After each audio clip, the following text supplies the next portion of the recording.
Squanchquel, there will be buns. The Council of Dads, a motley crew of weekend warriors, gathered for the Squanch, their annual pilgrimage into the wilds of Wookside McDurdy. Source: 3:16:65. This year, however, a darkness loomed. A schism. A debate as old as time, or at least as old as their last trip. Is it a squanch or a car squanch? Source: 9:13 Chonko, ever the purist, argued for the sanctity of the backpack. It's about the struggle. The piss and vinegar, he roared, his voice echoing through the pines. Source: 92. Cactus Ass, a man whose nickname was earned through a harrowing encounter with a chola, countered, "But think of the amenities." The duck fat, the Leahy juice. Source: 73:91. The mere mention of the forbidden nectar silenced the camp. Leahy juice, a potent concoction of grain, alcohol, and regret, was a car squanch delicacy. Source: 73. The council was divided. Ranger Rick, the self-appointed guardian of the forest and a man who could identify a bird call from a mile away, tried to mediate. "Gentlemen, let us consult the Squanch Accords." He produced a tattered, beer-stained scroll from his pack. Decree the first, to hang out with loved ones in nature, eating food, checking colors, throwing rocks in the water, listening to music, farting around. Lieutenant Dan, a man who had once lost a boot in a river and was now the proud owner of the Stick of Truth, nodded sagely. Source: 67. He's right. It doesn't specify the mode of transportation. It's about the spirit of the Squanch.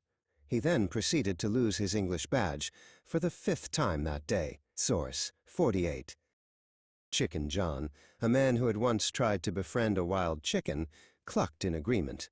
"Bark, bark, bark," he said, which everyone understood to mean, "Let's put it to a vote." The council, a quorum of at least 3 dads, agreed. Source: 20. Hoshamon, a man who found spiritual enlightenment in the simple act of throwing rocks in the water, cast the deciding vote. Source: 84. "Car squanch it is," he declared. "More room for rocks." A collective sigh of relief washed over the camp. The great schism of 25 was over. With the debate settled, Sheriff Payne, who was only sheriff when he was drunk, cracked open a cold one. Source: 49. "All right, you primitive screwheads, listen up. It's time for the annual Don't Step on Sneck challenge." Source: 37. This involved a blindfolded obstacle course and a rubber snake, and was the highlight of every squanch. Lil Dominguez, a man with a surprisingly deep knowledge of 8-foot-long crustaceans, regaled the group with tales of Earl, the legendary squanch hole dweller. Source: 98. "They say he's got a taste for toes," he whispered, his eyes wide. Source: 99. Professor Chaos, a man who once tried to cook a steak with a magnifying glass, was intrigued. "Fascinating," he muttered, taking notes in a small, leather-bound journal. "We must perform more research." Source: 105. As the fire crackled and the stars emerged, the Council of Dads, united once more, raised their glasses of squanch juice. Source: 63. "To the squanch," they roared. "And to the buns we'll see along the way." Source: 78.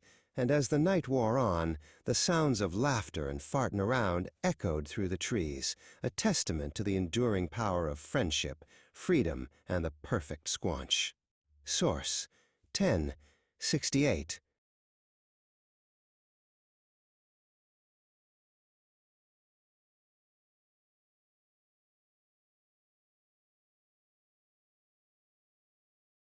The Legend of the Squanch.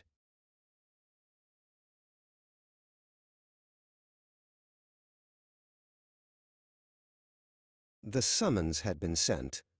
The Council of Dads, a motley crew of legends, abandoned their respectable lives for the annual pilgrimage known as the Squanch. First to arrive at the hallowed grounds of Wookside McDurdy was Sheriff Payne, a man who measured justice in fingers of whiskey. He stumbled out of his truck.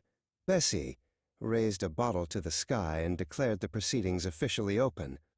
"The hatches ain't gonna batten themselves, boys," he roared to the empty woods. Soon, the others trickled in.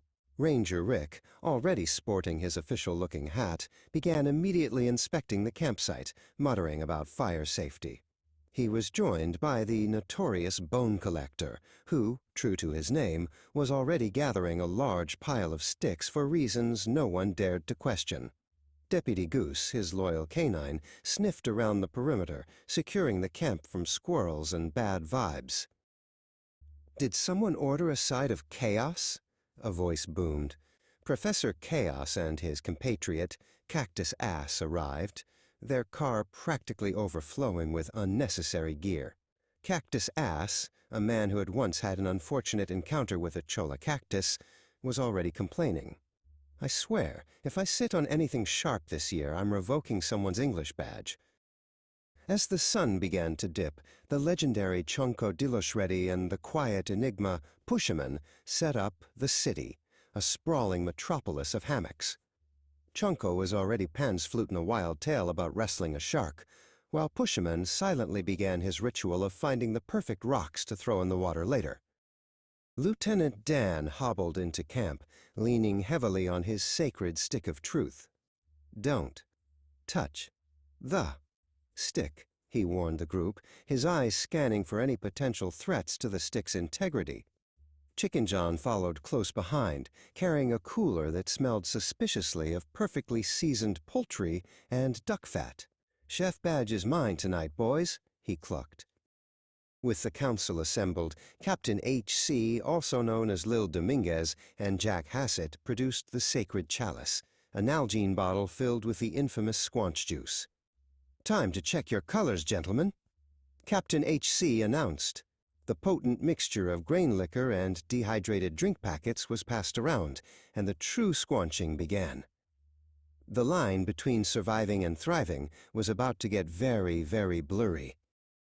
As the wobbly bois took hold, the world began to melt.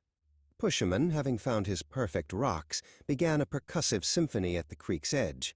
The bone collector, meanwhile, was meticulously arranging his sticks into what he claimed was a portal to another dimension. "Feel it.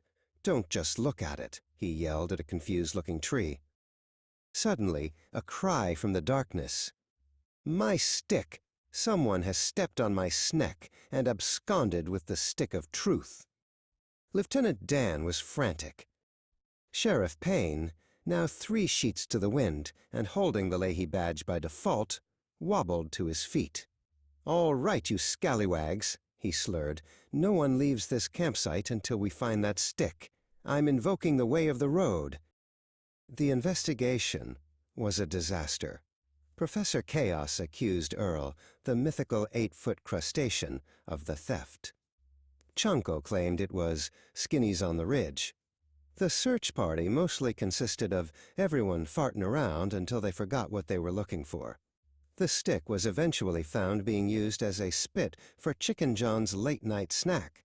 No one was punished, as this was deemed a classic case of getting cucked by the squanch itself. The next morning, the skeleton crew awoke to a scene of beautiful haggler-dashery. The camp was a wreck, English badges were nowhere to be found, and everyone's piss and vinegar was spent.